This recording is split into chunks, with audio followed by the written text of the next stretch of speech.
Well, I'll try again. Oh my god, does anybody know why this is happening?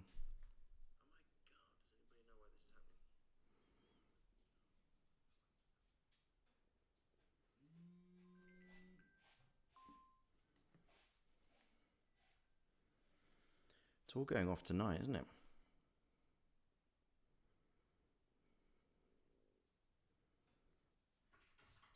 Does it seem to have stopped now? Uh-huh.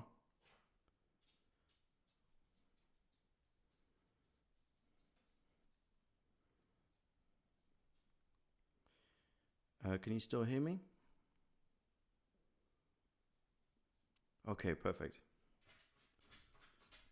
The dog is evidently annoyed with me because he's in the next room. I don't know what the issue is. For some reason, my computer wouldn't mute, so that's what the issue was. And I guess that's fixed itself now. Somehow my computer has decided to comply. How are we all doing? You all good? I don't want to get ready. I don't want to go to a party. I want to stay in bed and listen to Michael. Oh dear. Come on, lurking. Up you get. Once you're there, you'll enjoy it.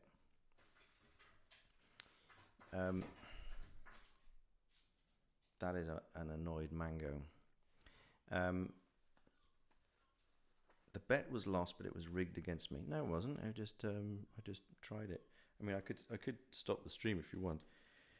Why is he unhappy? Because he's in the next room when I've closed the door. That's why he's unhappy. Because he's quite a demanding little creature, and he'll want to come up, and then he want to go down, and then he want to come up, and he want to go down. But we'll see. If he doesn't quiet down, then we'll let him and join us, won't we? Yeah, go to Grandpa's. That's the place to go. It's minus 14 degrees outside. In a miniskirt. Okay, are you in Liverpool by any chance? Minus 14 degrees Celsius or Fahrenheit?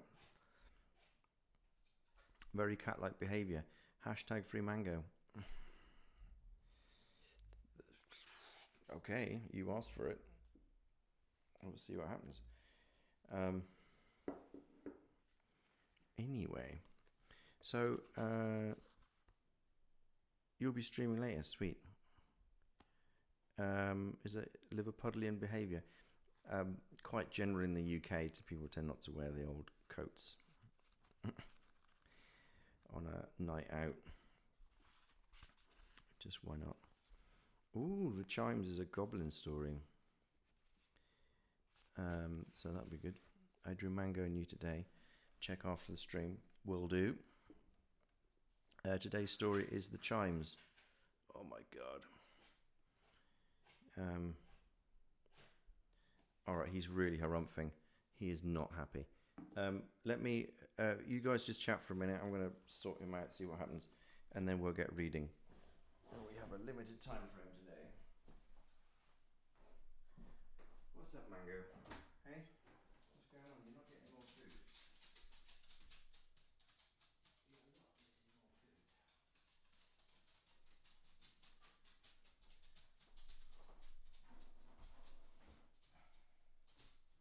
So I don't have any more to give you. For now, you have your lot.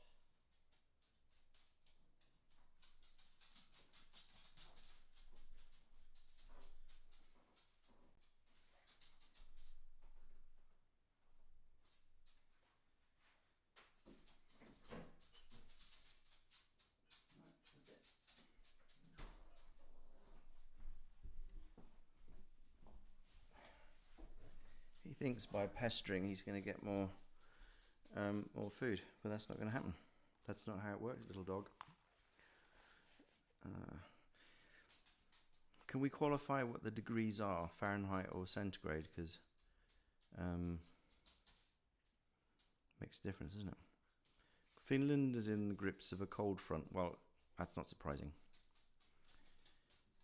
Wooden floors, yes. First time chat. Hello, Pilcrow. Is that a typewriter in the background? Yes, someone's dictating all of this, like a court. What do they call them? Court stenographer. Give him more food, he deserves it. No. One shouldn't overfeed dogs. He gets plenty of food. Today's story, thank you, Finn. Goblin Stories and Bells that Rank. That's it. You got it. Bristol. Okay. People were stranded. -37 is. In Canada. Up in the sticks in Canada, yeah, that is centigrade as well. Of course, the Fahrenheit would be even worse, but anyway, there it goes. So, shall we begin?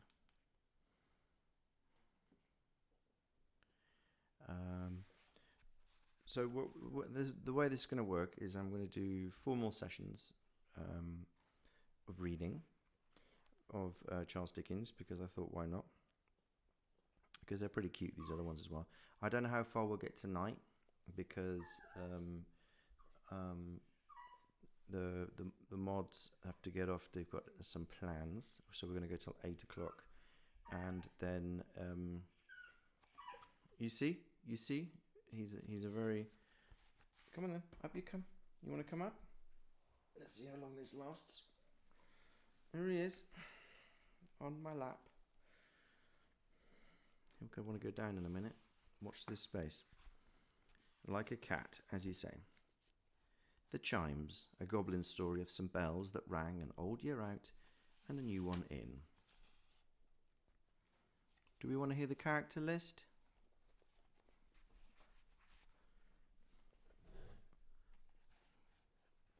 He's trying to turn around. Oh, you're trying to make yourself comfy? Okay, you can do that. There we go. Introduce us. Sir Joseph Bowley, MP, an old and stately gentleman. Master Bowley, son of the preceding.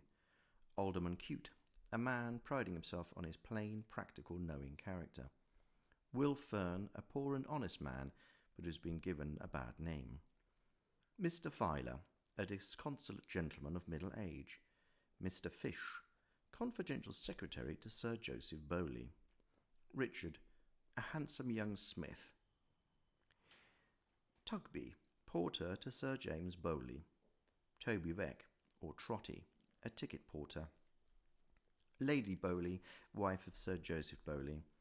Mrs. Anne, chicken stalker, keeper of a general shop. Lillian Fern, an orphan, niece to Will Fern. Margaret Veck, daughter of Toby Veck.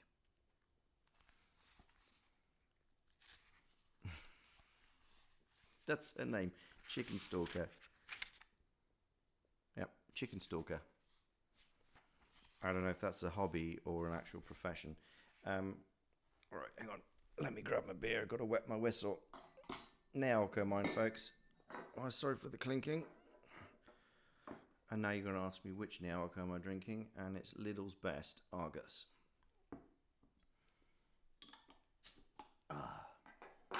Still makes you burp though, doesn't it? Cheers. Happy to New Year to all of you in advance if you need to leave early.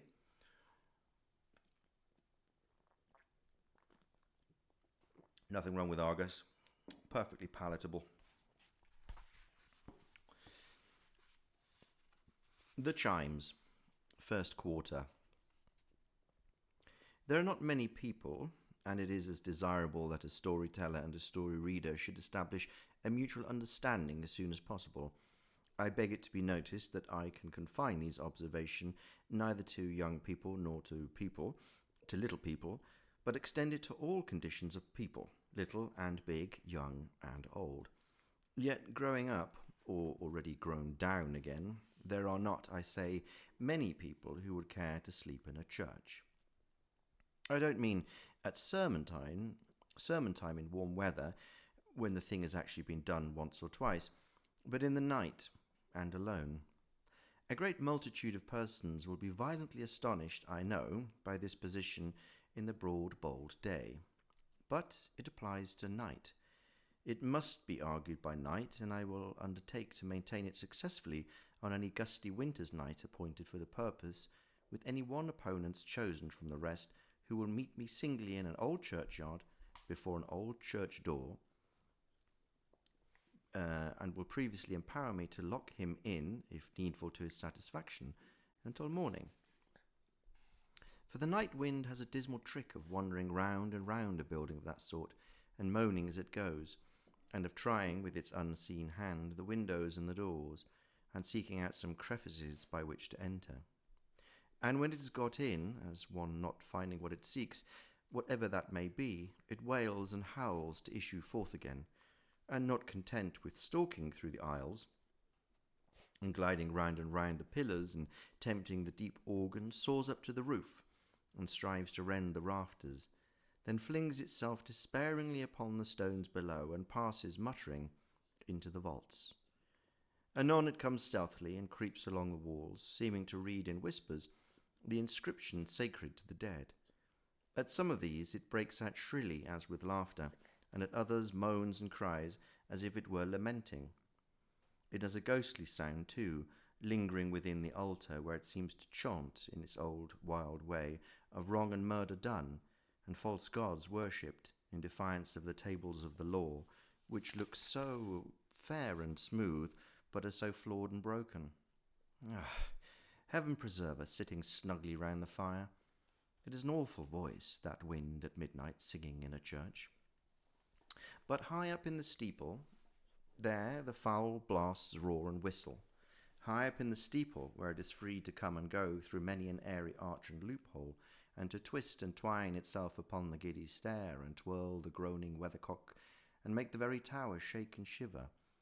High up in the steeple, where the belfry is, and iron rails are ragged with rust, and sheets of lead and copper, shrivelled by the changing weather, crackle and heave beneath the unaccustomed tread, and birds stuff shabby nests into corners of old oaken joists and beams, and dusk grows old and grey, and speckled spiders, indolent and fat with long security, swing idly to and fro in the vibration of the bells, and never loose their hold upon their thread-spun castles in the air, or climb up sailor-like in quick alarm, or drop upon the ground, and ply a score of nimble legs to save one life.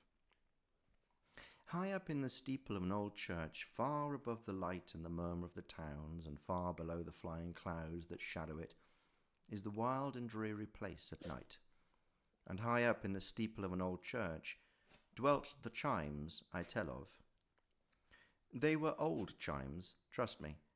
Centuries ago these bells had been baptized by bishops, so many centuries ago that the register of their baptism was long lost, long before the memory of man, and no one knew their names. They had had their godfathers and godmothers, these bells. For my own part, by the way, I would rather incur the responsibility of being godfather to a bell than a boy, and had their silver mugs, no doubt, besides. But time had mowed down their sponsors, and Henry VIII had melted down their mugs, and now they hung nameless and mugless in the church tower. Not speechless, though, far from it. They had clear, loud, lusty-sounding voices, had these bells, and far and wide, that they might be heard upon the wind. Much too sturdy chimes were they, and too dependent on the pleasure of the wind, moreover, for, fighting gallantly against it when it took an adverse whim, they would pour their cheerful notes into a listening ear right royally, and bent on being heard on stormy nights by some poor mother watching a sick child, or some lone wife whose husband was at sea. They had been sometimes known to beat a blustering nor'wester, aye, all to fits, as Toby Veck said. No.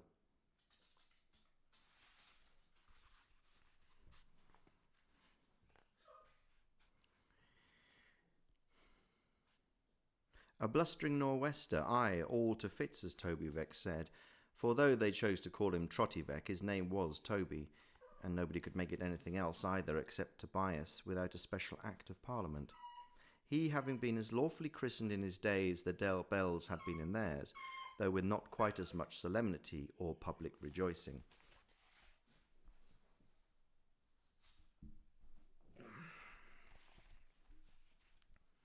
Up is where you'll stay, my boy. For my part, I confess myself of Toby Veck's belief, for I'm sure he had opportunities enough of forming a correct one, and whatever Toby Veck said, I say, and I make my stand by Toby Veck, although he did stand all day long, and weary work it was, just outside the church door. In fact, he was a ticket porter, Toby Veck, and waited there for jobs. And a breezy, goose-skinned, blue-nosed, red-eyed, stony-toed, tooth-chattering place it was to wait in the winter-time, as Toby Veck well knew. The wind came tearing around the corner, especially the east wind, as it had sallied forth express from the confines of the earth to have a blow at Toby. And oftentimes it seemed to come upon him sooner than it had expected, for bouncing round the corner and passing Toby, it would suddenly wheel around again, as if it cried, "Why, there he was!" Incontinently his little white apron would be caught up over his head like a naughty boy's garments, and his feeble little hand and his legs would undergo tremendous agitation. And Toby himself, all aslant and facing now in this direction and now in that, would be so banged and buffeted and touzled and worried and hustled and lifted off his feet as to render it a state of things but 1 degree removed from a positive miracle, that he wasn't carried up bodily into the air as a colony of frogs or snails or other very portable creatures sometimes are, and rained down again, to the great astonishment of the natives, on some strange corner of the earth where ticket porters are unknown. But windy weather, in spite of its using him so roughly, was, after all, a sort of holiday for Toby. That's the fact. He didn't seem to wait so long for a sixpence in the wind as to other times. The having to fight with that boisterous element took off his attention and quite freshened him up when he was getting hungry and low-spirited. A hard frost, too, or a fall of snow was an event, and it seemed to do him good somehow or other. It would have been hard to say in what respects, though.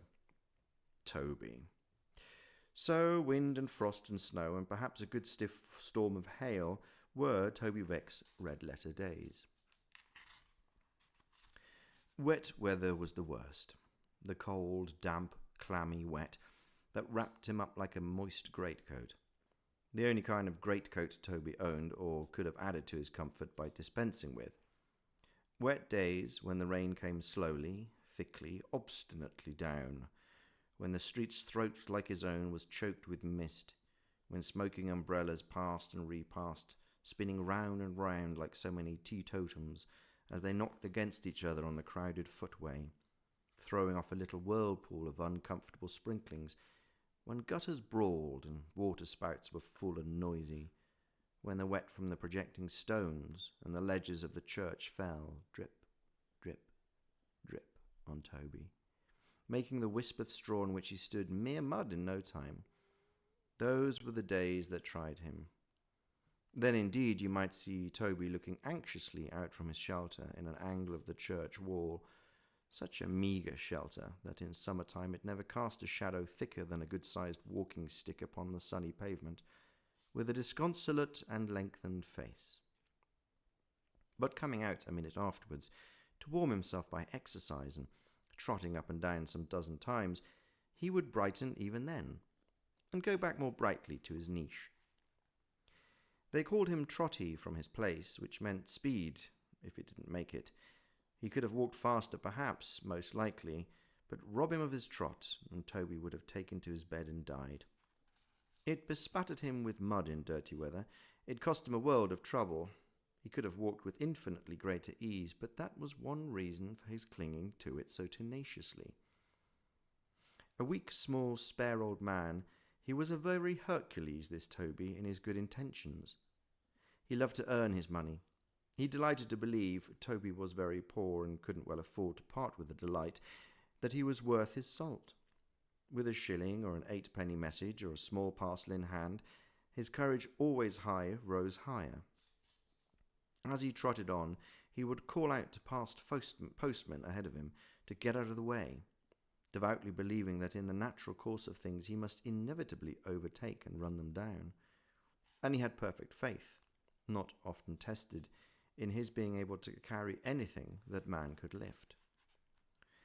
Thus, even when he came out of his nook to warm himself on a wet day, Toby trotted, making with his leaky shoes a crooked line of slushy footprints in the mire, and blowing on his chilly hands and rubbing them against each other, poorly defended from the searching cold by threadbare mufflers of grey worsted, and a private apartment only for the thumb, and a common room or tap for the rest of the fingers, Toby, with his knees bent and his cane beneath his arms, still trotted. Falling out into the road to look up at the belfry when the chimes resounded, Toby trotted still.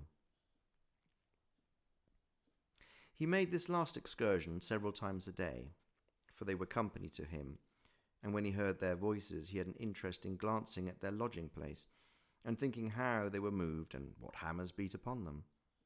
Perhaps he was the more curious about these bells because there were points of resemblance between themselves and him.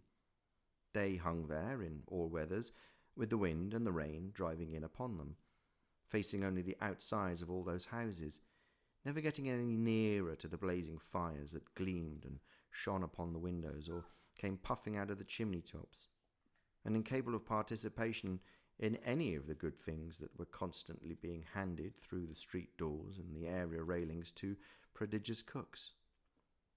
Faces came and went at many windows, sometimes pretty faces, youthful faces, pleasant faces, sometimes the reverse.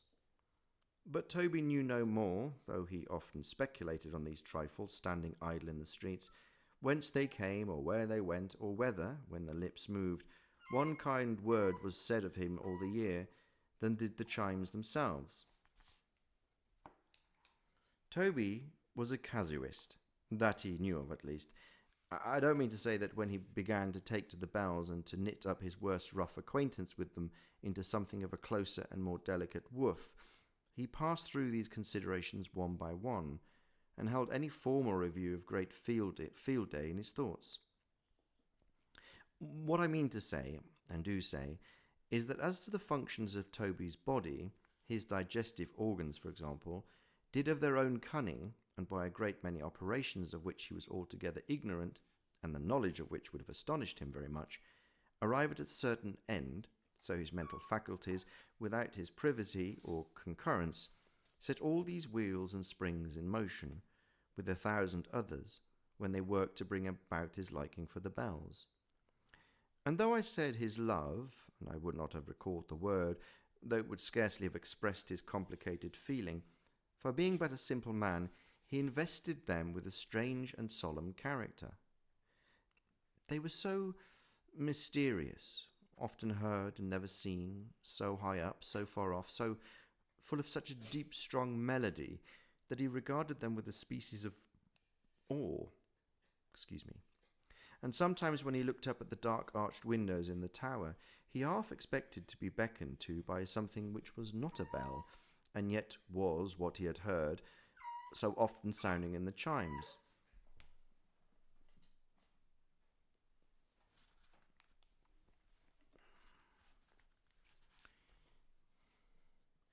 For all this, Toby scouted with indignation a certain flying rumour that the chimes were haunted, as implying the possibility of their being connected with any evil thing. In short, they were very often in his ears and very often in his thoughts, but always in his good opinion, and he very often got such a crick in his neck by staring with his mouth wide open at the steeple where they hung, that he was fain to take an extra trot or two afterwards to cure it. The very thing he was in the act of doing one cold day, when the last drowsy sound of 12 o'clock just struck, was humming like a melodious monster of a bee, and not by any means a busy bee, all through the steeple. "Oh, dinner time," said Toby, trotting up and down before the church. "Ah!" Toby's nose was very red, and his eyelids were very red, and he winked very much, and his shoulders were very near his ears, and his legs were very stiff, and altogether he was evidently a long way upon the frosty side of cool. "Dinner time, eh?" repeated Toby, using his right-handed muffler like an infantine boxing glove, and punishing his chest with being cold. "Ah-ha!" He took a silent trot after that for a minute or two. "There's nothing," said Toby, breaking forth afresh. But here he stopped short in his trot, and, with a face of great interest and some alarm, felt his nose carefully all the way up. Deary me. It was but a little way, not being much of a nose, and he had soon finished. I thought it was gone, said Toby, trotting off again. It's all right, however. I'm sure I couldn't blame it if it has to go. It is a precious hard service of it in the bitter weather, and precious little to look forward to, for I don't take snuff myself. It's a good deal tried, poor creature, at the best of times, for when it does get a hold of a pleasant whiff or so, which ain't too often, it's generally from somebody else's dinner, coming from the baker's. The reflection reminded him of that other reflection, which he had left unfinished. There's nothing, said Toby, more regular in its coming round than dinner time, and nothing less regular in its coming round than dinner. That's the great difference between 'em. Took me a long time to find that out. I wonder whether it would be worth any gentleman's while now to buy that observation for the papers of the Parliament. Toby was only joking, for he gravely shook his head in self-depreciation. Why, Lord, said Toby, the papers is full of observations, it is, and so's the Parliament. Here's last week's paper now. Taking a very dirty one from his pocket and holding it from him at arm's length. Full of observations, full of observations. I like to know the news as well as any man, said Toby slowly, folding it a little smaller and putting it in his pocket again. But it almost goes against the grain for with me to read a paper now. It frightens me almost. I don't know what we poor people are coming to. Lord send we may be coming to something better in the new year nigh upon us. Why, father, said a pleasant voice hard by. But Toby, not hearing it, continued to trot backwards and forwards, musing as he went, talking to himself. It seems as if we can't go right or do right or be righted, said Toby. I had much schooling myself when I was young, and I can't make out whether we have any business on the face of the earth or not. Sometimes I think we must have, a little, and sometimes I think we must be intruding. I get so puzzled sometimes that I'm not even able to make up my mind whether there is any good at all in us or whether we are born bad. We seem to be dreadful things. We seem to give a good deal of trouble. We're always being complained of and guarded against. One way or another we fill the papers. Talk of a new year, said Toby mournfully. I can bear up as well as any other man at most times, better than a good many, for I'm as strong as a lion and all men ain't. But supposing it should really be that we have no right to a new year, supposing we really are intruding. Why, father, said the pleasant voice again. Toby heard it this time, started, stopped, and shortening his sight, which he had been directed a long way off as seeking the enlightenment in the very heart of the approaching year, found himself face to face with his own child, and looking close into her eyes. Bright eyes they were, eyes that would bear a world of looking in before their depth was fathomed, dark eyes that reflected back the eyes which searched them, not flashingly or at the owner's will, but with a clear, calm, honest, patient radiance, claiming kindred with that light which heaven called into being. Eyes that were beautiful and true, and beaming with hope so young and fresh, with hope so buoyant, vigorous and bright, despite the 20 years of work and poverty in which they had looked, that they became a voice to Trotty Veck, and said, I think we have some business here, a little. Trotty kissed the lips belonging to the eyes, and squeezed the blooming face between his hands. Why, pet, said Trotty, what's to do? I didn't expect you today, Meg. Neither did I expect to come, father, cried the girl, nodding her head and smiling as she spoke. But here I am, and not alone. Not alone. Why, you don't mean to say, observed Trotty, looking curiously at a covered basket which she carried in her hand, that you— Smell it, father, dear, said Meg. Only smell it. Trotty was going to lift up the cover at once in a great hurry when she gaily interposed her hand. No, no, no, said Meg with the glee of a child. Lengthen it out a little. Let me just lift up the corner, just the little tiny corner, you know, said Meg, suiting the action to the word with the utmost gentleness, and speaking very softly as if she were afraid of being overheard by something inside the basket. There. Now, what's that? Toby took the shortest possible sniff at the edge of the basket and cried out in a rapture, Why, it's hot. It's burning hot, cried Meg. It's scalding hot. Ho, ho, ho, roared Toby with a sort of kick. It's scalding hot. But what is it, father? Said Meg. Come, you haven't guessed what it is. And you must guess what it is. I can't think of taking it out until you guess what it is. Don't be in such a hurry. Wait a minute. A little bit more of the cover. Now guess. Meg was in a perfect fright lest he should guess right too soon, shrinking away as she held the basket towards him, curling up her pretty shoulders, stopping her ear with her hand as if by doing so she could keep the right word out of Toby's lips, and laughing softly at the whole time. Meanwhile, Toby, putting a hand on each knee, bent down his nose to the basket and took a long inspiration at the lid, a grin upon his withered face expanding in the process as if he were inhaling laughing gas. Oh, it's very nice, said Toby. It ain't, I suppose it ain't polonies. No, cried Meg, delighted. Nothing like polonies. No, said Toby after another sniff. It's mellower than polonies. It's very nice and improves every moment. It's too decided for Trotter, isn't it? Meg was in an ecstasy. He could not have gone wider of the mark than Trotters except polonies. Liver? Said Toby, communing with himself. No, there's no mildness about it. That don't answer to liver. Pettitoes, no. It ain't enough for pettitoes. It wants the stringiness of cock's heads, and I know it ain't sausages. I'll tell you what it is. It's chitterlings. No, it ain't, cried Meg in a burst of delight. No, it ain't. Why, what am I thinking of? Said Toby, suddenly recovering a position as near the perpendicular as it was possible for him to assume. I shall forget my own name next. It's tripe. Tripe it was, and Meg in high joy protested he should say in half a minute more it was the best tripe ever stewed. And so, said Meg, busying herself exultingly with the basket, I'll lay the cloth at once, father, for I have brought the tripe in a basin, and tied the basin up in a pocket handkerchief, and if I like to be proud for once and spread that out for a cloth and call it a cloth, there's no law to prevent me, is there, father? Not that I know of, my dear, said Toby, but they're always bringing up some new law or other. And according to what I was reading you in the paper the other day, father, what the judge said, you know, we poor people are supposed to know them all. What a mistake. My goodness me, how clever they think us. Yes, my dear, said Trotty, and they'd be very fond of any one of us that did know them all. He'd grow fat upon the work he'd get, that man, and be popular with the gentlefolks in his neighbourhood, very much so. He'd eat his dinner with an appetite, whoever he was, if it smelt like this, said Meg cheerfully. Make haste, for there's hot potatoes besides, and half a pint of fresh-drawn beer in a bottle. Where will you dine, father? On the post or on the steps? Dear, how grand we are. 2 places to choose from.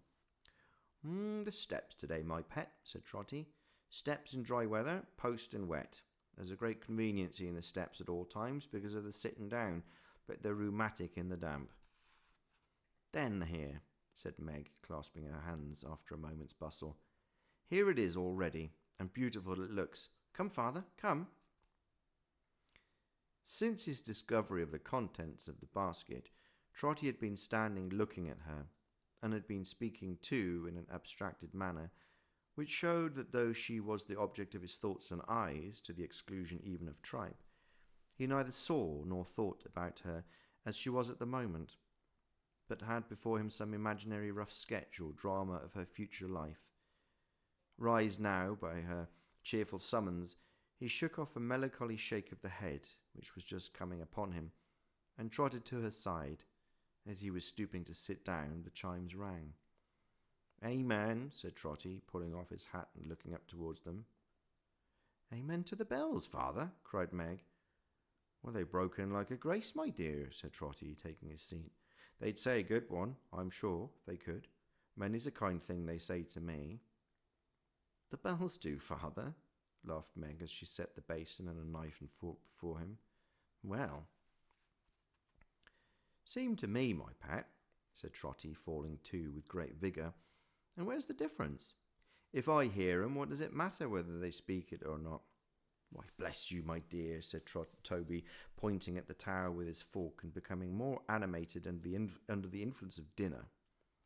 How often have I heard them bells say, Toby Veck, keep a good heart, Toby Veck, Toby Heck, keep a good heart, Toby. 1,000,000 times more. Well, I never, cried Meg. She had, though, over and over again, for it was Toby's constant topic. When things is very bad, said Trotty, very bad indeed, I mean almost at the worst, then it's Toby Veck, job coming soon. Toby Veck, job coming soon, Toby. That way, eh? And it comes at last, father, said Meg with a touch of sadness in her pleasant voice. Always, answering the unconscious Toby, never fails. A slight hiatus, I need to plug the laptop in, which I failed to do with the setup. How are we doing? Bong.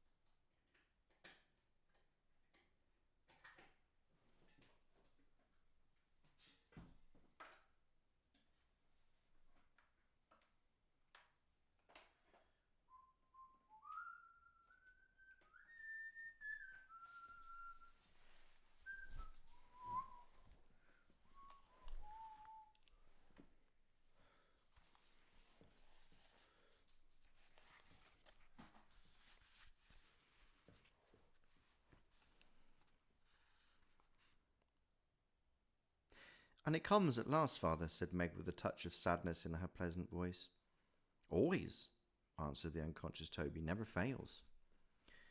While this discourse was holding, Trotty made no pause in his attack upon the savoury meat before him, but cut and ate and cut and drank and cut and chewed and dodged about from tripe to hot potato and from hot potato back to tripe with an unctuous and unflagging relish. But happening now to look all round the street in case anybody should be beckoning from any door or window for a porter, his eyes, in coming back again, encountered Meg, sitting opposite to him with her arms folded and only busy in watching his progress with a smile of happiness. "Why, Lord forgive me," said Trotty, dropping his knife and fork. "My dear Meg, why didn't you tell me what a beast I was?" "Father?" "Sitting here," said Trotty in penitent explanation, "cramming and stuffing and gorging myself, and you before me there, never so much as breaking your precious fast, nor wanting to when—" "But I have broken it, father," interposed her daughter, laughing. "All to bits. I've had my dinner." "Nonsense," said Trotty. "2 dinners in one day? It ain't possible. You might as well tell me that 2 New Year's days will come together, or that I've had good gold head all my life and never changed it." "I've had my dinner, father, for all that," said Meg, coming nearer to him.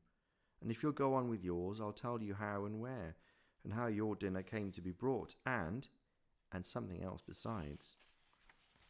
Toby still appeared incredulous, but she looked into his face with clear eyes, and laying her hand upon his shoulder, motioned him to go on while the meat was hot. So Trotty took his knife and fork again and went to work, but much more slowly than before, and shaking his head as if he were not at all pleased with himself. "I had my dinner, father," said Meg, after a little hesitation, with Richard. His dinner time was early, and as he brought his dinner with him when he came to see me, we had it together, father." Trotty took a little beer and smacked his lips. Then he said, "Oh," because she waited. "And Richard says, father," Meg resumed, then stopped. "What does Richard say, Meg?" asked Toby. "Richard says, father," another stoppage. "Richard's a long time saying it," said Toby.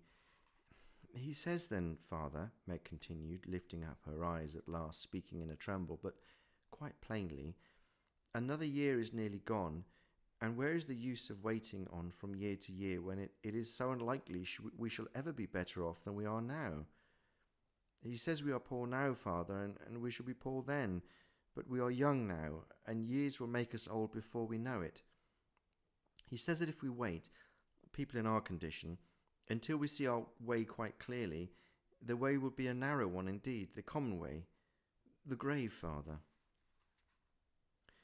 A bolder man than Trotty Veck must needs have drawn upon his boldness largely to deny it. Trotty held his peace. And how hard, father, to grow old and die and think we might have cheered and helped each other. How hard in all our lives to love each other and to grieve apart, to see each other working, changing, growing old and grey. Even if I got the better of it and forget him, which I never could. Oh, father dear, how hard to have a heart so full as mine is now and to have it slowly drained out, every drop, without the recollections of one happy moment of a woman's life, to stay behind and comfort me and make me better. Trotty sat quite still. Meg dried her eyes and said more gaily, that is to say, with here a laugh and there a sob, and here a laugh and sob together.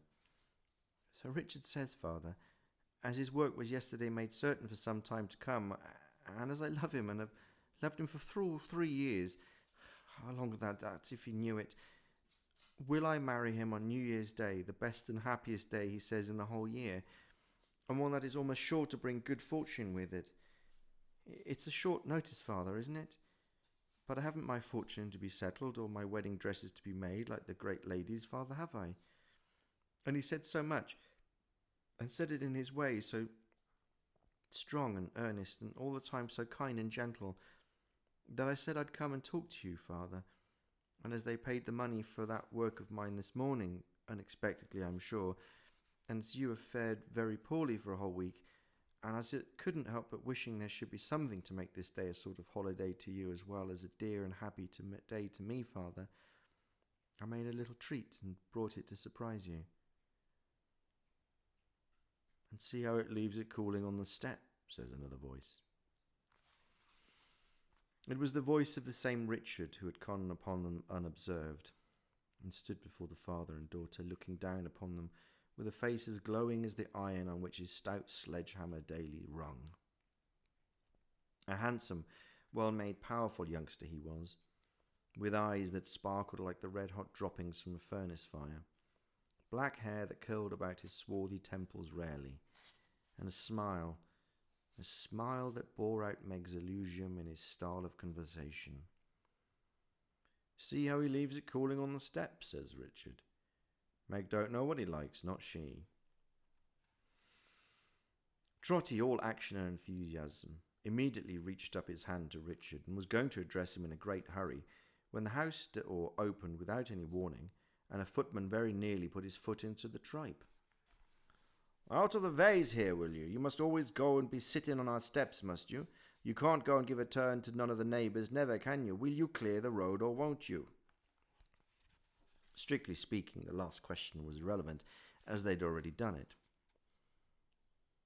What's the matter? What's the matter? Said the gentleman for whom the door was opened, and coming out of the house at that kind of light, heavy pace, that peculiar compromise between a walk and a jog-trot, which a gentleman upon the smooth downhill of life, wearing creaking boots and a watch-chain and clean linen, may come out of his house, not only without abatement of his dignity, but with an expression of having important and wealthy engagements elsewhere. What's the matter? What's the matter?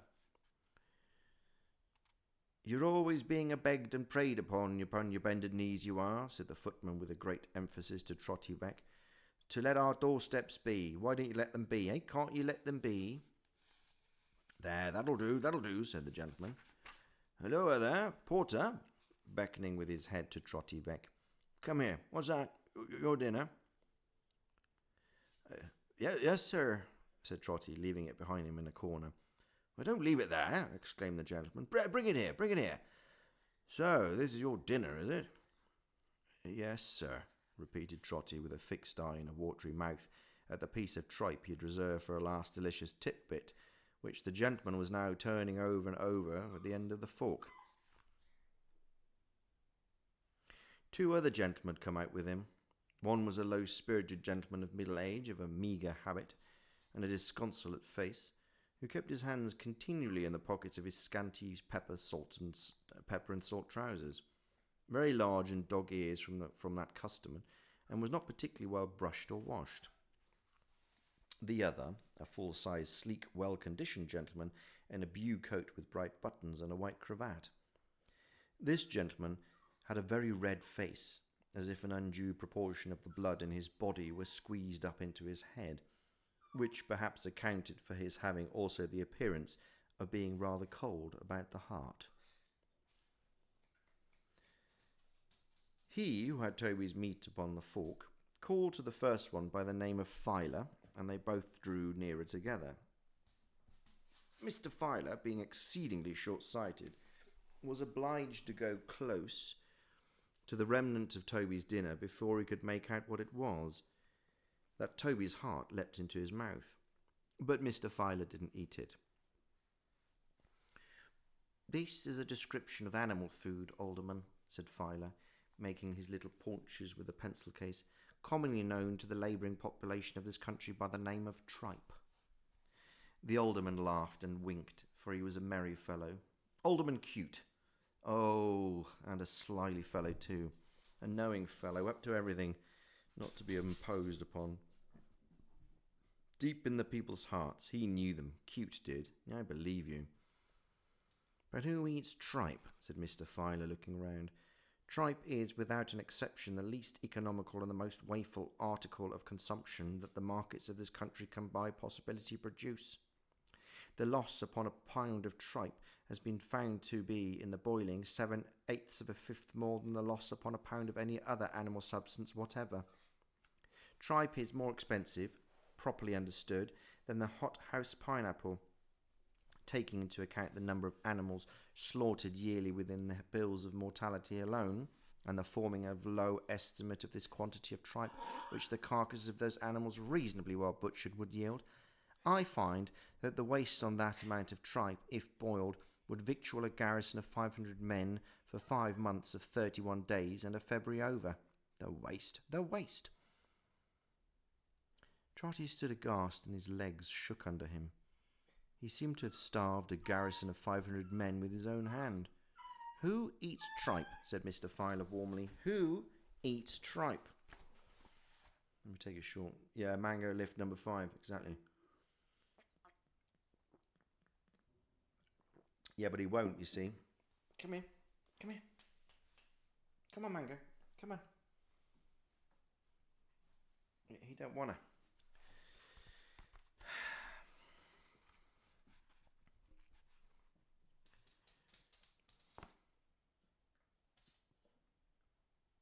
Zustan. "Who eats tripe?" said Mr. Filer warmly. "Who eats tripe?" Trotty made a miserable bow. You do," said Mr. Filer. "Then I'll tell you something. You snatch your tripe, my friend, out of the mouths of widows and orphans." I hope not, sir," said Trotty faintly. "I'd sooner die of want." "Divide the amount of tripe before mentioned, Alderman," said Mr. Filer, "by the estimated..."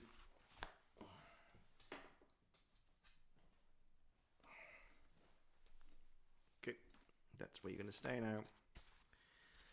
"By the estimated number of existing widows and orphans, and the result will be 1 penny weight of tripe to each. Not a grain is left for that man. Consequently, he's a robber." Trotty was so shocked that it gave him no concern to see the alderman finish the tripe himself. It was a relief to get rid of it, anyhow. "And what do you say?" asked the alderman jocosely of the red-faced gentleman in the blue coat. "You've heard friend Filer. What do you say?" "What's it possible to say?" returned the gentleman. "What is to be said? Who can take any interest in a fellow like this," meaning Trotty, "in such a degenerate times as these? Look at him. What an object. The good old times, the grand old times, the great old times, those were the times for a bold peasantry and all sort of thing. Those were the times for every sort of thing. In fact, there's nothing nowadays." Sighed the red-faced gentleman. "The good old times, the good old times." The gentleman didn't specify what particular times he alluded to, nor did he say whether he objected to the present times from a disinterested consciousness that they had done nothing very remarkable in producing himself. The good old times, the good old times, repeated the gentleman. What times they were, when they were only times. It's so no use talking about any other times or discussing what the people are in these times. You don't call these times, do you? I don't. Look into Strutt's costumes and see what a porter used to be in any of the old English reigns. He hadn't, in his very best circumstances, a shirt to his back or a stocking to his foot, and there's scarcely a vegetable in all England just to put into his mouth, said Mr. Filer. I can prove it by tables. But till the red-faced gentleman extolled the good old times, the grand old times, the great old times, no matter what anybody else said, he went turning round and round in one set of words concerning them, as a poor squirrel turns and turns in its revolving cage, touching the mechanism and trick of which it was probably quite as distinct perceptions as ever this red-faced gentleman had of his deceased millennium.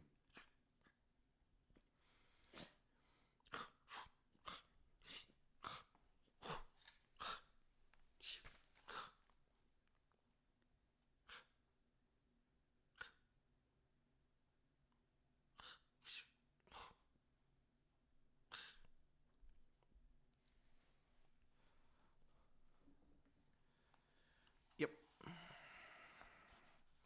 He is annoying. He is. Yeah, he likes to just be needy. This is the party, absolutely.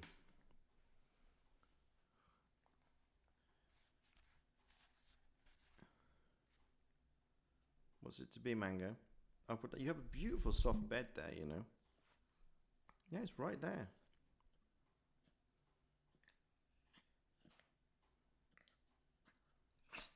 You're getting some Mango ASMR.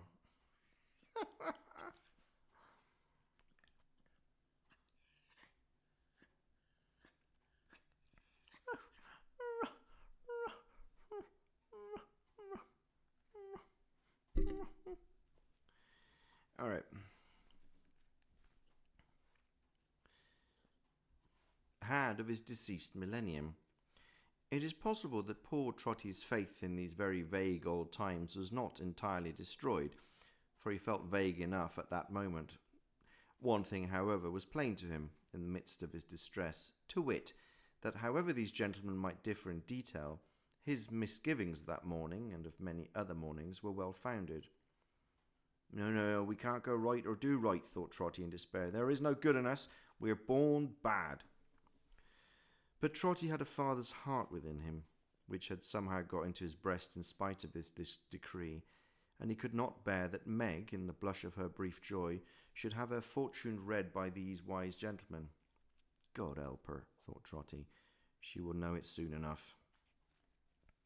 He anxiously signed, therefore, to the young smith to take her away. But he was so busy talking to her softly at a little distance that he only became conscious of this desire simultaneously with Alderman Cute. Now, the alderman had not yet had his say, but he was a philosopher too, practical though, very practical, and as he had no idea of losing any portion of his audience, he cried, "Stop! Now, you know," said the alderman, addressing his two friends with a self-complacent smile upon his face which was habitual to him, "I'm a plain man and a practical man, and I go to work in a plain and practical way. That's my way. There's not the least mystery or difficulty in dealing with this sort of people if you only understand them, and you can talk to them in their own manner. Now, you, Porter, don't you ever tell me or anybody else, my friend, that you haven't always enough to eat, and of the best, because I know better. I've tasted your tripe, you know, and you can't chaff me. You understand what chaff means? That's the right word, isn't it? Lord bless you, said the alderman, returning to his friends again. It's the easiest thing on earth to deal with this sort of people, if you understand them. Famous man for the common people, Alderman Cute. Never out of temper with them. Easy, affable, joking, knowing gentleman. You see, my friend, pursued the alderman, there's a great deal of nonsense talked about want, Hard up, you know, that's the phrase, isn't it? And I tend to put it down. There's a certain amount of cant in vogue about starvation, and I mean to put it down. That's all. Lord bless you, said the alderman, turning to his friends again. You may put down anything among this sort of people if you only know the way to set about it. Trotty took Meg's hand and drew it through his arm. He didn't seem to know what he was doing, though. Your daughter, eh? Said the alderman, chucking her familiar under the chin. Always affable with the working classes, Alderman Cute.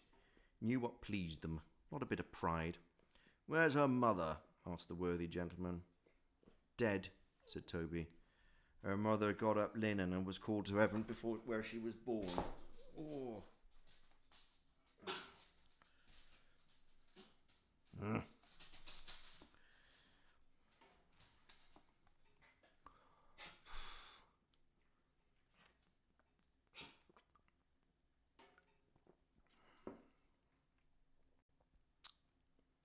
I put him down. I didn't suplex him. I literally put him on the ground and he slipped and fell over. Because he's old. He's all right. He's right next to me again, like he wants to come back up.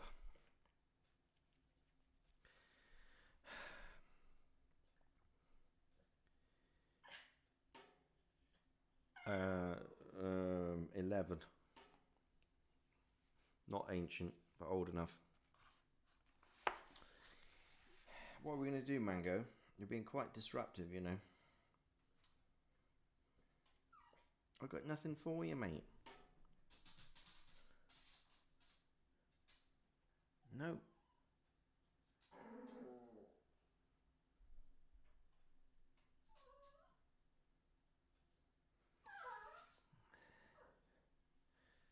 The same age in dog years? I don't think so. I think he's older than I am. You need a ladder for the dog so you can walk up and down. No, he won't. He won't. He'll just sit there.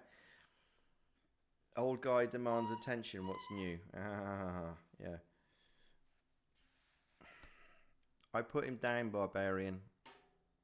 As I put him down, his back leg slipped and he dropped his butt. Alright? Would help if he wasn't struggling on the way. Cactalius, watch your mouth. What? Come on then, come here. Come. Come on. That's him. Hutch. Hutch.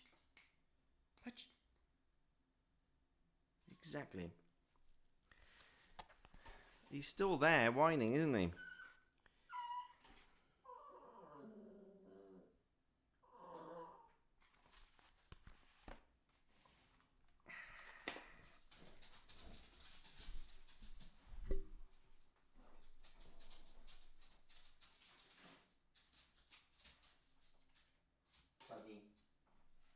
Sadie, Pomeray.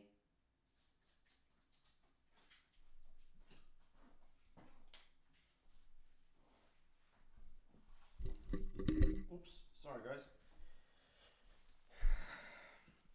Put the dog in a box and what? No.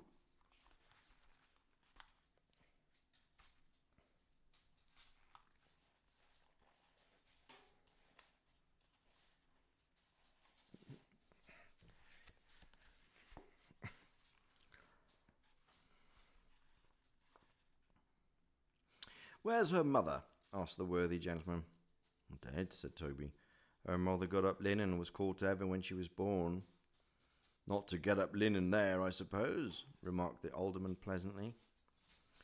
Toby might or might not have been able to separate his wife in heaven from her old pursuits, but query, if Mrs. Alderman Cute had gone to heaven, would Mr. Alderman Cute have pictured her as holding any state or station there?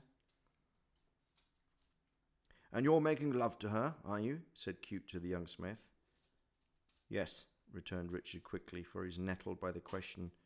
And we're going to be married on New Year's Day. What do you mean? Cried Filer sharply. Married? Why, yes, we're thinking of it, master, said Richard. We're in a hurry, you see, in case you should be put down first. Ah, cried Filer with a groan. Put that down indeed. Alderman, and you'll do something. Married. Married. The ignorance of the first principles of political economy on the part of these people.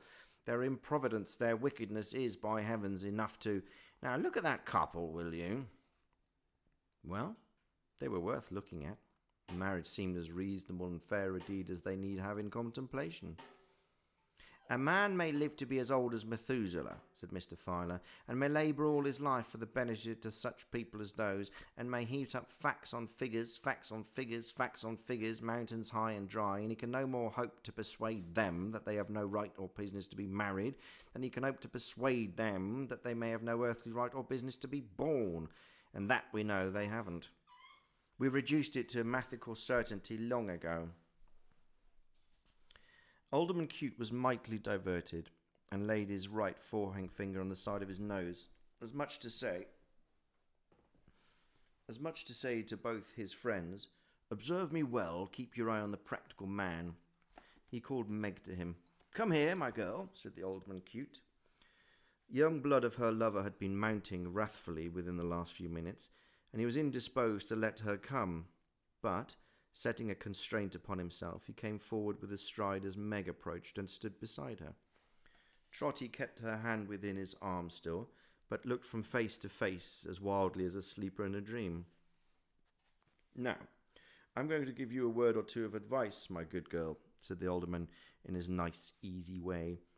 "It's my place to give advice, you know, because I'm a justice. You know I'm a justice, don't you?"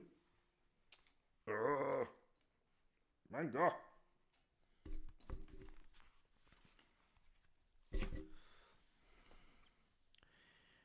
Meg timidly said, "Yes," but everyone knew Alderman Cute was a justice. Oh dear, so active a justice always. Ooh, such a mote of brightness in the public eye is Cute. "You're going to be married, you say," pursued the alderman. "You're unbecoming and indelicate in one of your sex, but never mind that. After you are married, you'll quarrel with your husband and come to be a distressed wife. You may think not, but you will, because I tell you so. Now, I give you fair warning that I've made up my mind to put distressed wives down, so don't be brought before me. You'll have children, boys. Those boys will grow up bad, of course, and run wild in the streets without shoes and stockings. Mind, my young friend, I'll convict 'em summarily, every one, and I'm determined to put boys without shoes and stockings down. Perhaps, so your husband... Do you see the chaos? Because this young hand will not leave us alone.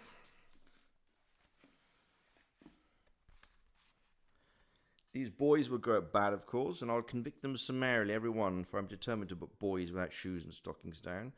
Perhaps your husband will die young, most likely, and leave you with a baby. Then you'll be turned out of doors and wander up and down the streets. Now don't wander near me, my dear, for I'm resolved to put all wandering mothers down." "No, Sustan, Lahnisi."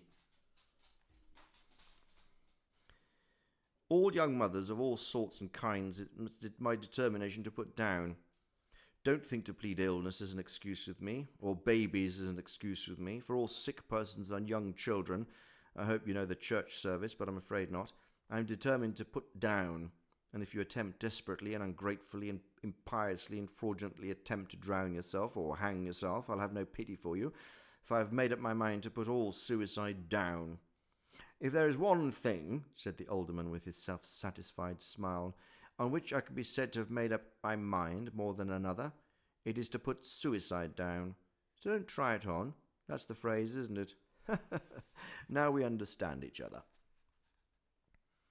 Toby knew not whether to be agonized or glad to see that Meg had turned deadly white and dropped her lover's hand. "And as for you, you dull dog," said the alderman, turning with even increased cheerfulness and urbanity to the young smith, "what do you think of being married for? What do you want to be married for, you silly fool? If I was a fine young strapping chap like you, I should be ashamed of being a milksop enough to pin myself to a woman's apron strings. Why, you shall be an old woman before you're a middle-aged man, and a pretty figure you'll cut then, with a drag-tailed wife and a crowd of squalling children crying after you wherever you go." Oh, he knew how to banter the common people, Alderman Cute. "Now, go along with you," said the alderman, "and repent. Don't make such a fool of yourself as to get married on New Year's Day. You'll think very differently of it long before next New Year's Day, a trim young fellow like you with all the girls looking after you. There, go along with you. Mango. Come here. Come here, buddy. Can I bribe you with cracker? Is that what needs to happen?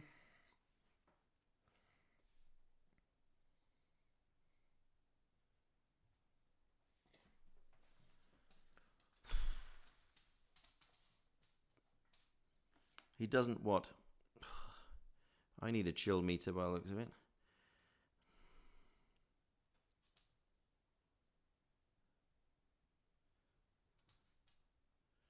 No more reading, let's go play with Mango. But he doesn't want to play, that's the problem. This is not a dog, like I can't, he won't interact with toys. He either wants feeding or feeding.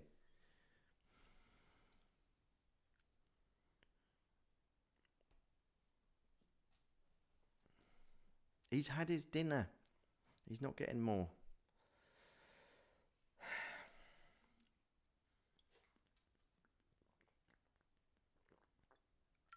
I don't know if he's. I don't think he's scared of the fireworks.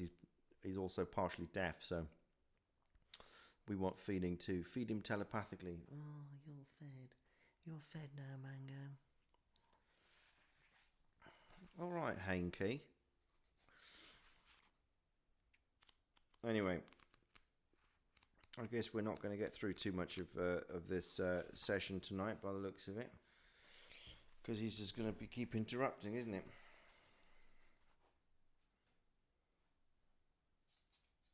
Sparkle on. It's not feeding time. Exactly.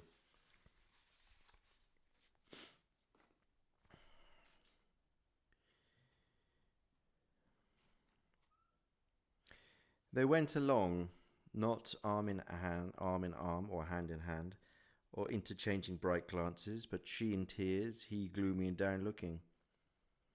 Were these the hearts that had so lately made old Toby's leap up from its faintness?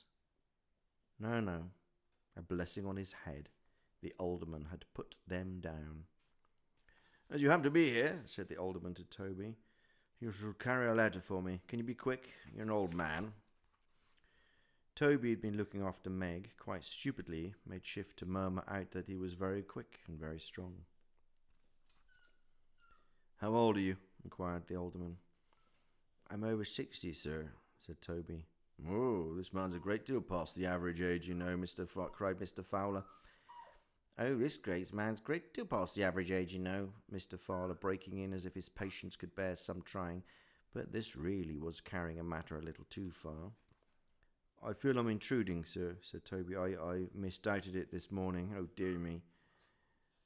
The alderman caught him short by giving him the letter from his pocket.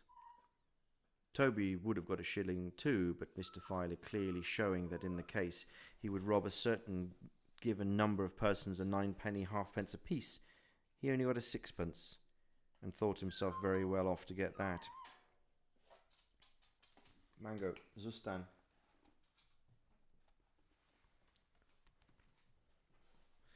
Then the alderman gave an arm to each of his friends and walked off in high feather. But he immediately came hurrying back as if he had forgotten something. Porter, said the alderman. Sir? Take care of that daughter of yours. She's much too handsome. Even her good looks are stolen from somebody or other, I suppose, thought Toby, looking at the 6-pence in his hand and thinking of the tripe. She's been and robbed 500 ladies of a bloom apiece, I wouldn't wonder, if it's very dreadful. She's much too handsome, my man, repeated the alderman. Chances are that she'll come to no good. I clearly see. Observe what I say. Take care of her. With which he hurried off again. Wrong every way. Wrong every way, said Trotty, clasping his hand. Born bad, no business here. The chimes came clashing in upon him as he said the words, full, loud and sounding, but with no encouragement. No, not a drop. Tune's changed, cried the old man as he listened. There's not a word of all that fancy in it. Why should there be? I've no business with the new year, nor with the old one neither. Let me die. Still the bells, pealing forth their changes, made the very air spin. Put 'em down. Put them down. Good old times, good old times. Facts and figures, put them down, put them down. If they said anything, they said this until the brain of Toby reeled. He pressed his bewildered head between his hands as if... Mango, stop it. As if to stop it from splitting asunder. A well-timed action, as it happened, for finding the letter in one of them, and being by that means reminded of his charge. He fell mechanically into his usual trot and trotted off. You're quite right, bribes only work half the time, but what am I to do? Went right up in his face.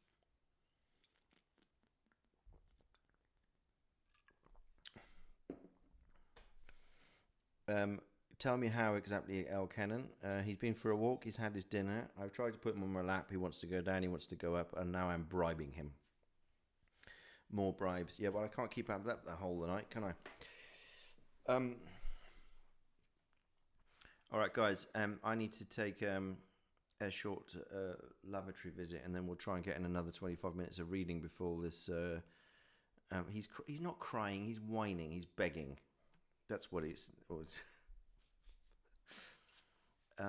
that's what's happening.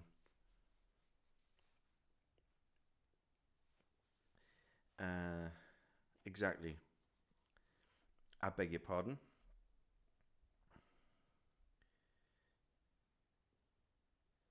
It's a good acting exercise. Yeah, it's called patience. Thanks, Noah. First time in the chat. Noah, Alice. Okay.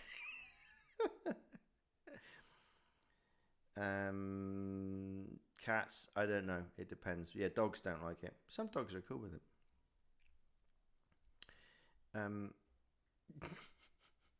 You guys are hilarious. Absolutely, Noah. Very welcome. Welcome to the mayhem. They're all telling me to go and have a piss, but evidently.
So, what's happened since I was away?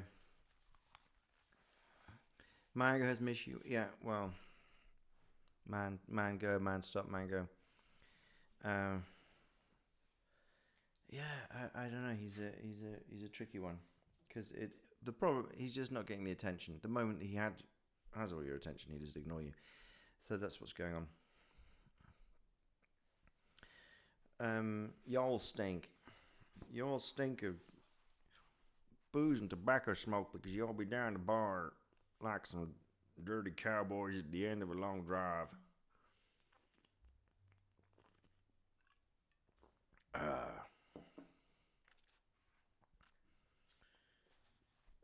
Thank you, Bublina. Your mother smells of elderberries. It's a non-alcoholic beer, Lissa. Stewing, I think you'll find Alkenin is a nice marinating, just stewed up. No.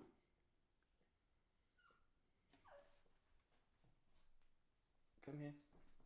Come on. Come back up now. That's it. There's a good boy.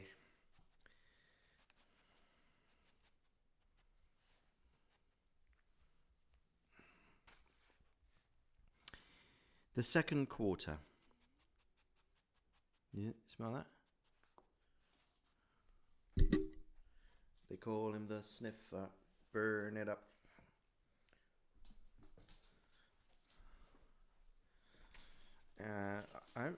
Am I a diva? Whiskey later when you're all gone. Yeah, I got some driving to do. I'm not done. I got some plans. All right. I'm going to attempt this second quarter. We'll see if we can dive a few pages in, but we might have to abandon this due to Mango's on the pitch. Does Mango smell of Mago? No, he smells of small, slightly old dog.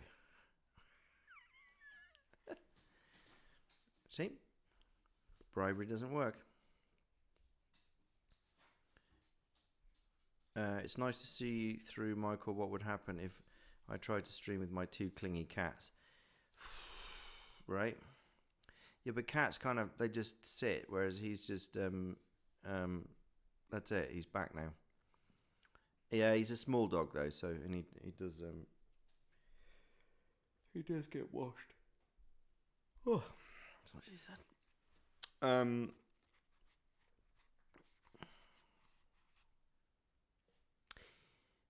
This is the least smooth read I've had so far. Hour and 20 and 75 viewers though. It's going up. You guys are tuning in just to hear me moaning about having to do work with the dog. Cats have the best PR in the world. It sounds, yeah, it's pretty true. All right.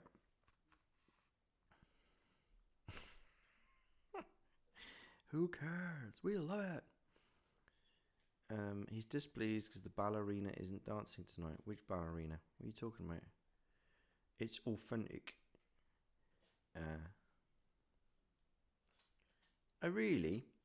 I like it. Yeah, Dickens is good. Come for the reading, stay for the diva sleigh. Absolutely. No worries, we're here mainly to hang out together while listening to the story. Okay, well, there's not much listening of the story going on. We're all here for Mango anyways. Whatevs. The one behind, you mean the spinny angely thing? Yeah, I've not lit it tonight because there were too many complaints last time. Some of you were complaining. Should we get back?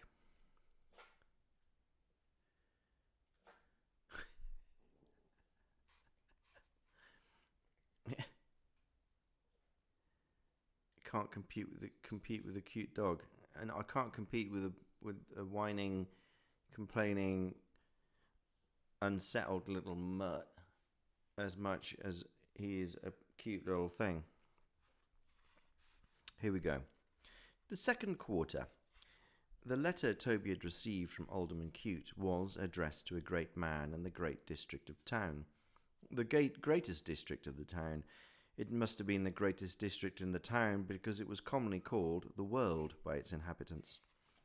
The letter positively seemed heavier in Toby's hand than another letter, not because the alderman had sealed it with a very large coat of arms and no end of wax, but because of the weighty name on the superscription and the ponderous amount of gold and silver with which it was associated. How different from us, he thought Toby in all the simplicity and earnestness as he looked at the direction. Divide the lively turtles in the bills of mortality by the number of gentlefolks able to buy one, and whose share does he take but his own? As to snatching tripe from anybody's mouth, he'd scorn it. With the involuntary homage due to such an exalted character, Toby interposed a corner of his apron upon the letter with his fingers. All right, back to the next room with you. See what happens now. You're not going to like it, are you? And then we'll get more scrambling and scratching.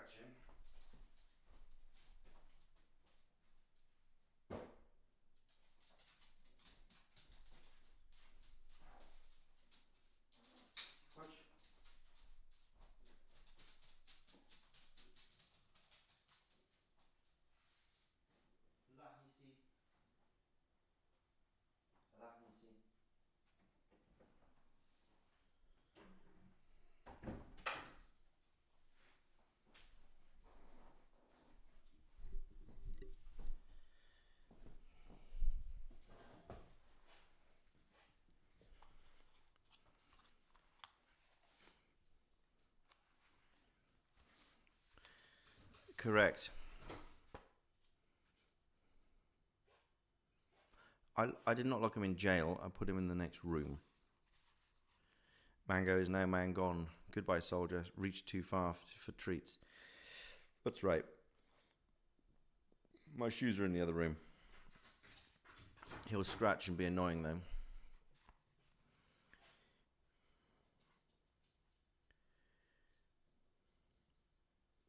With the involuntary homage due to such an exalted character, Toby interposed a corner of his apron upon the letter with his fingers.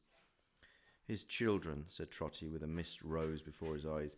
His daughters, gentlemen, we win their hearts and marry them. They may be happy wives and mothers. They may be handsome like my darling. He couldn't finish the name. The final letter swirled in his throat to the size of the whole alphabet. Never mind, thought Trotty. I know what I mean. That's more than enough for me. And with this consolatory rumination trotted on. It was a hard frost that day. The air was bracing, crisp and clear. The wintry sun, though powerless for warmth, looked brightly down upon the ice. It was too weak to melt, and set a radiant glory there. At other times, Trotty might have learned a poor man's lesson from the wintry sun, but he was past that now.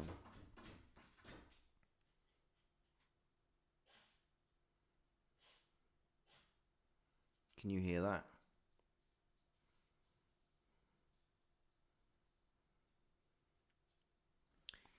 The year was old that day.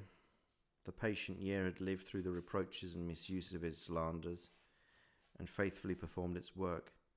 Spring, summer, autumn, winter, it had laboured through the destined round, and now laid upon its weary head to die out. Shut out from hope, high impulse, active happiness itself, but active messenger of many joys to others. It made appeal in its decline to have its toiling days and patient hours remembered, and to die in peace. Trotty might have read a poor man's allegory in the fading year, but he was past that now. Only he? Or has the like appeal ever been made by 70 years at once upon an English labourer's head, and made in vain? The streets were full of motion, and the shops were decked out gaily. The new heir, like an infant heir to the whole world, was waited for, with welcomes, presents, and rejoicings. There were books and toys for the new year, glittering trinkets for the new year, dresses for the new year, schemes of fortune for the new year, new inventions to beguile it. Its life was parcelled out in almanacs and pocketbooks.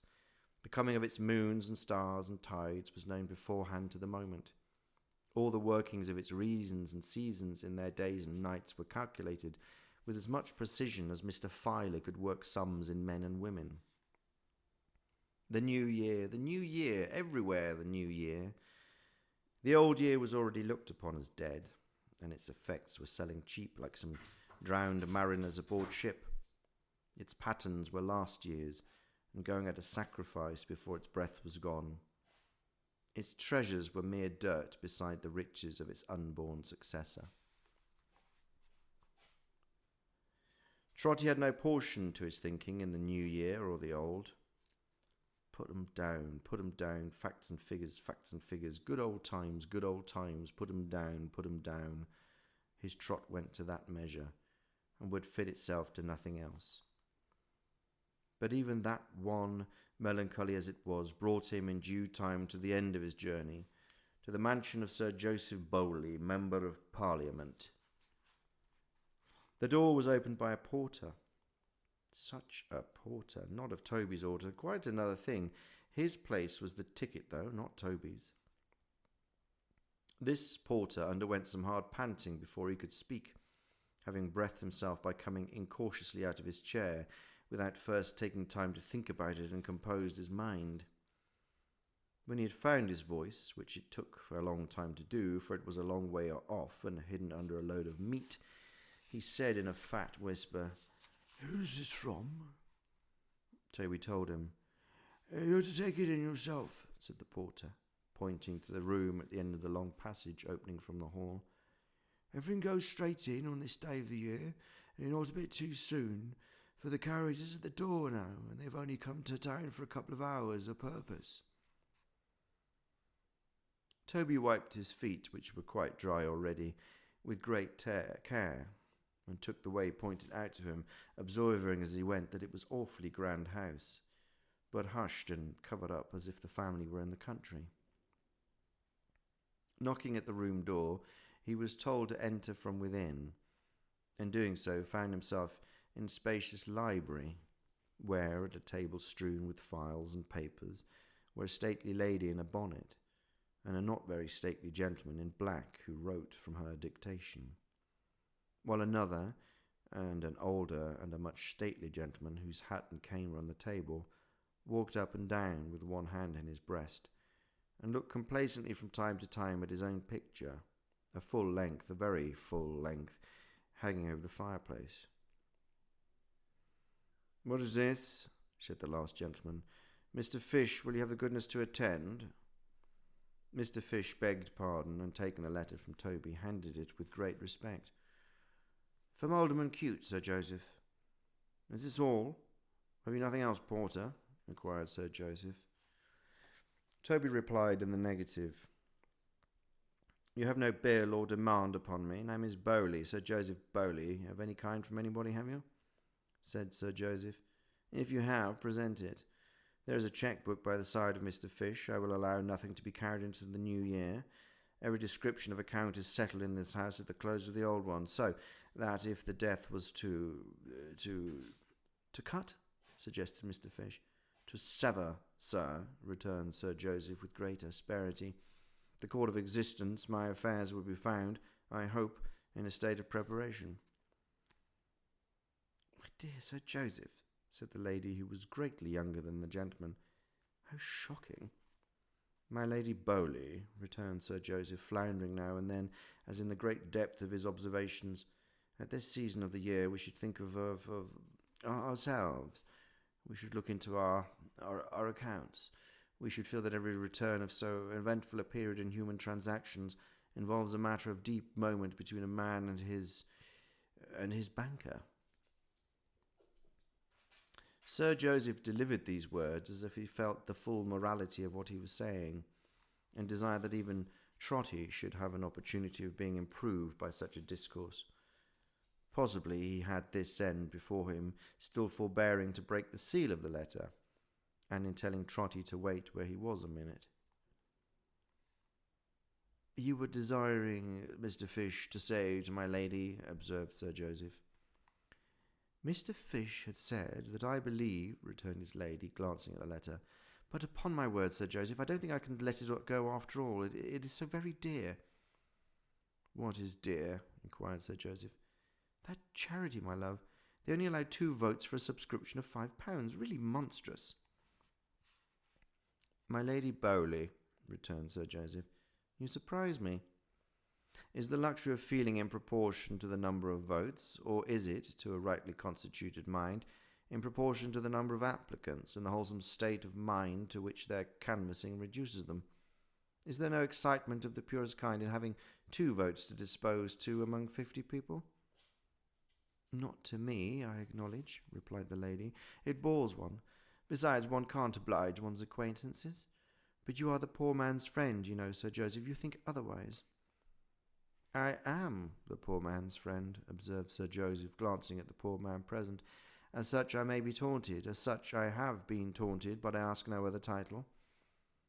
"Bless him for a noble gentleman," thought Trotty. "I don't agree with Cute here, for instance," said Sir Joseph, holding the letter. "I don't agree with the Filer party. I don't agree with any party.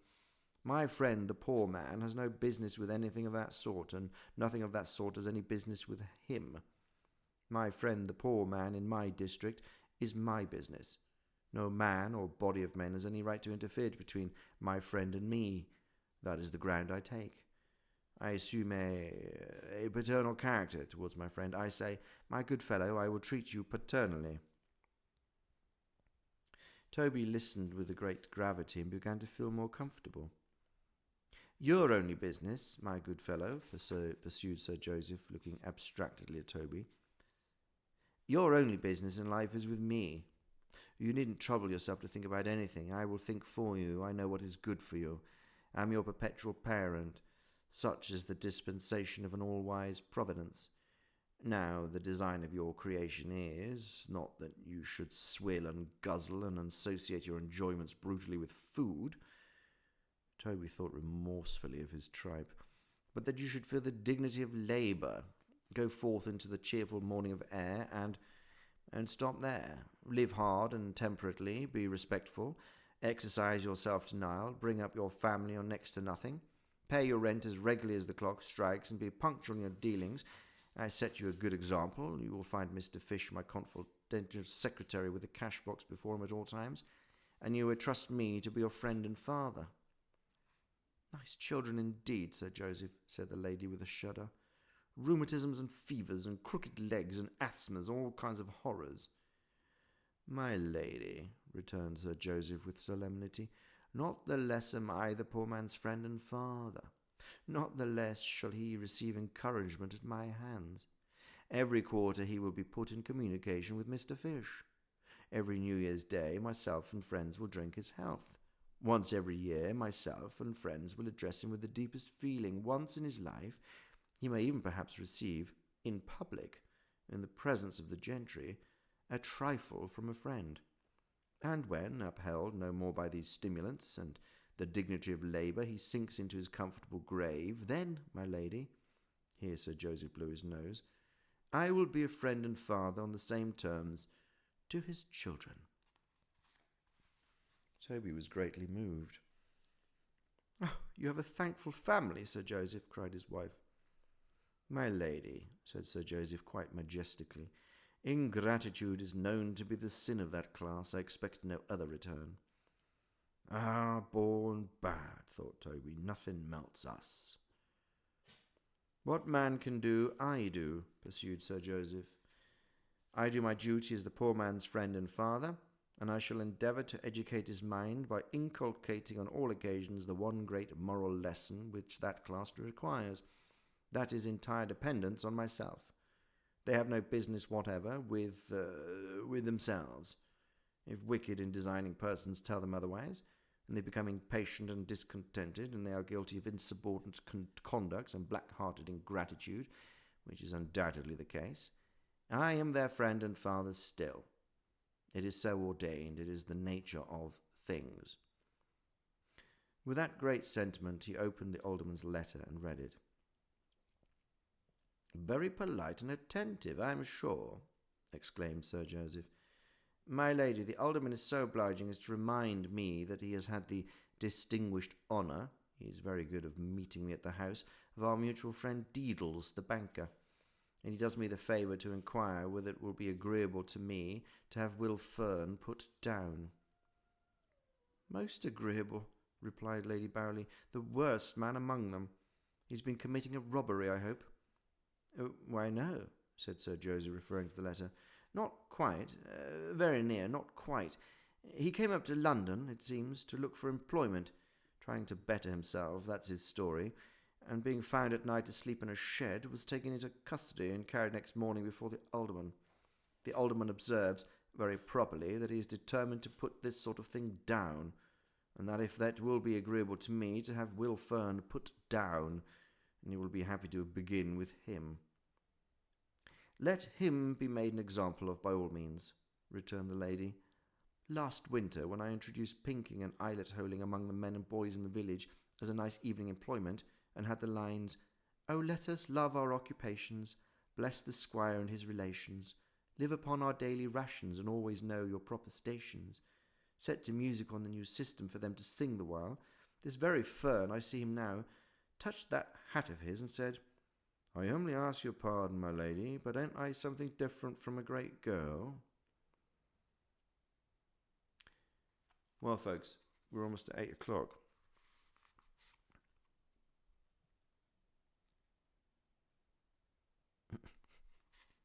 You guys are hilarious. All right, we're going to leave it there. Page 107. All right, mark that. Page 107 with a little poem there. We got a good old while to go on this one, mind. It's not as cheerful, if you might. We've got like 50 odd pages. We only got 30 through this one. Mainly because I think we got a little stuck with Mango, didn't we? Oh no, where do we start? Oh, crikey, 82. 25. We'll see. I picked an unfortunate time. I always choose the best times to read, chat. Thanks for dog watching with us. My pleasure. Because that's not the page, Detvy. We got past page 67 a long time ago. All right. Logan FedEx employee indeed. Yeah, you have a nice evening too, or afternoon, wherever you. Maybe some of you are already in the new year. I don't know. Has anybody approached midnight yet? Where you are? You should do the Sherlock Holmes short stories in the new year. Maybe so. Yeah, I do like all of that. But we'll get back to Poe after we finish with Dickens for a while, and then we'll see where we go on with that. How's that? Go get wasted tonight and have fun, Mishi. I am going to show some restraint because I don't want to wake up with a hangover tomorrow. I know. Still 12 hours left. Okay, so you're 8 in the morning. Almost 10 there. There we go. Some of you are closer than others. Off to Grandpa's now, is it, Debbie? 11 a.m. Yeah, I'll have a couple of drinks and some feeds, won't I? What is? No, I'm sorry, Bubbling. I've got a drive tomorrow. I'm off on a drive, so I can't get. I'm driving tonight and I'm driving tomorrow, so I can't get wasted. And that's okay. I choose my moments. Don't worry. When we get back to it in the new year, I'm sure there'll be some whiskey involved. But I will see you on the 2nd of January for part 2. Okay. Driving everywhere, I know. Just the driver, exactly. You're a driver as well, aren't you, Bublina? I'm sure they'd probably frown on that if you're sat in the cab with a bottle of the old Aquavit on the go. Yeah. Yeah, I'd be all right. But anyway, I will 2nd of January, 8 p.m. Central European Time, and then on the 4th and the 6th, that is the plan.